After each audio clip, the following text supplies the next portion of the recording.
परमात्मा कहते संशय शोक सराय में सूतक दिन राती, और जीवित जग में जूती पड़े फिर जम तोड़े छाती। यहाँ बिरान मैटी हो ले गया संसार में, वो भूत बन के बुक्की में बोला है। और आगे कहते जम तोड़े छाती, यम के दूत बकलता रहेंगे। अब क्या बता रहे हैं परमात्मा कि यो सौदा फिर ना ही संतो, यो सौदा फिर ना ही।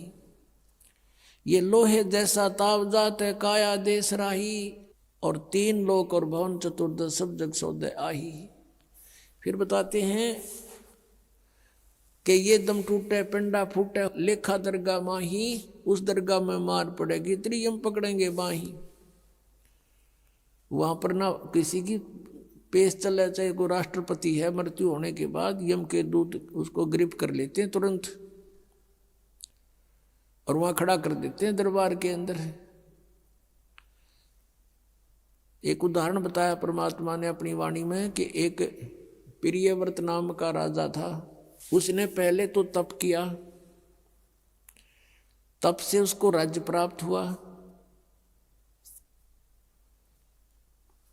और जब राज्य का समय पूरा हुआ तो यम के दूत पकड़ कर ले गए उसको, धर्मराज के दरबार में खड़ा कर दिया। यम के दूत जब लेने आए प्रियव्रत को, उसने कहा कि मुझे कुछ सांस और दे दो जीने के लिए। उसका बहुत लंबी आयु थी, बहुत लंबी आयु तक उसने राज्य किया था, और फिर भी जीने की आशा थी। कहा यम के दूतों से कि मुझे कुछ और श्वास दे दो। यम के दूत कहने लगे खबरदार, दे तूने सांस लिया तो तेरे श्वास पूरे हो चुके हैं। चलो धर्मराज के दरबार में लेकर गए, वहां उसका अकाउंट बताया गया कि इतने वर्ष तूने तप किया था, उसके प्रतिफल में इतने वर्ष तूने राज्य कर लिया। अब बता कुछ करके लाया आगे के लिए। अब वहां तो सब पता होता है, उसकी जेब में पता लग जाता है कितना सामान है। कहने लगा जी नहीं, तकसीर होगी। कहने लगे इसका काला मुंह करो। अब प्रियव्रत कहता है मेरा काला मुंह क्यों किया जाता है, राजा था पूरी पृथ्वी का। तो धर्मराज ने कहा कि भक्ति के लिए भेजा था, भक्ति करे नहीं डले डोए। और फिर वो प्रियव्रत कहता गलती बन गई। धर्मराज कहता मैं तो गलती की सजा देता हूँ, जाओ पशु की योनि में जा राजा, अब गधा राजा बन जा।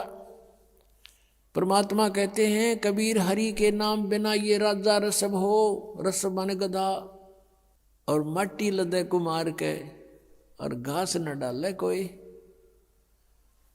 अपनात्मा वो परमात्मा कितने दयालु हमें कितनी कितनी वाणी बोल करके बता रहे हैं, और साथ में ये भी बता रहे हैं कि तू मुझे पहचान ले, तेरा सब झंझट खत्म कर दूंगा, ये रास्ता खत्म कर दूंगा जन्म और मृत्यु का। तो पुणात्माओं कहते हैं उस दरगाह में मार पड़ेगी यम पकड़ेंगे बाही, जा दिन की मुझे डर नहीं लागे लज्जा रहे कि नहीं।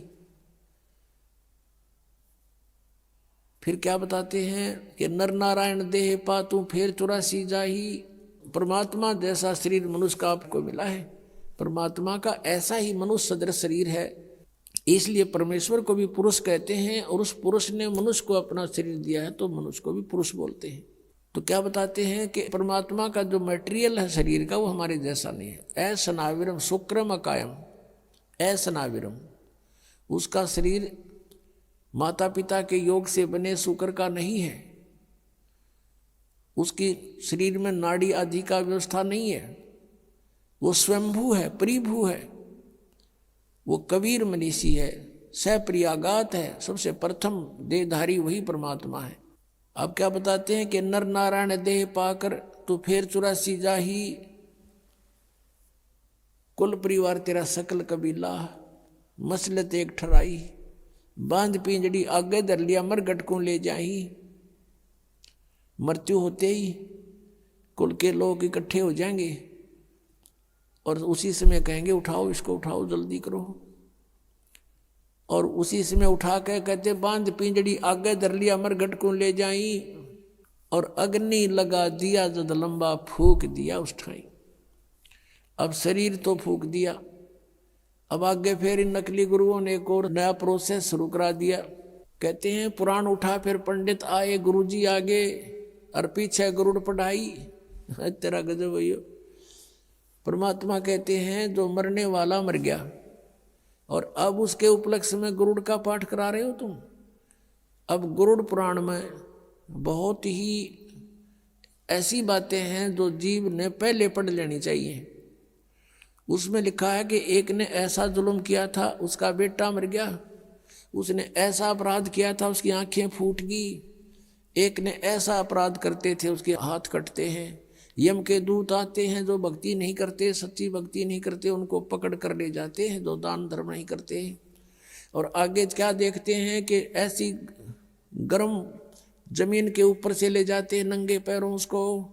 आगे जो शुभ कर्मी प्राणी हैं वो भंडारा छक रहे होते हैं, खीर खांड हलवे उनके लड्डू जलेबी खा रहे होते हैं।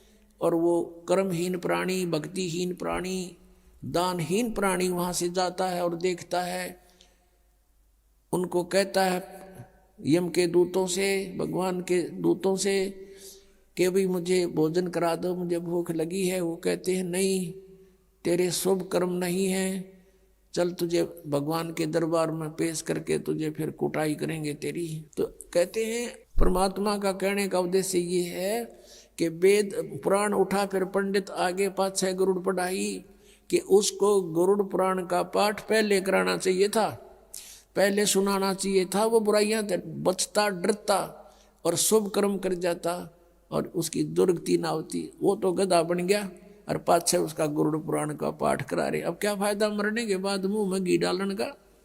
अब क्या बताते हैं कि पुराण उठा फिर पंडित आए, पीछे गरुड़ पढ़ाई। और फिर बताते हैं नर से तीतु पशुआ कीजिए, गद्दा बैल बुनाई।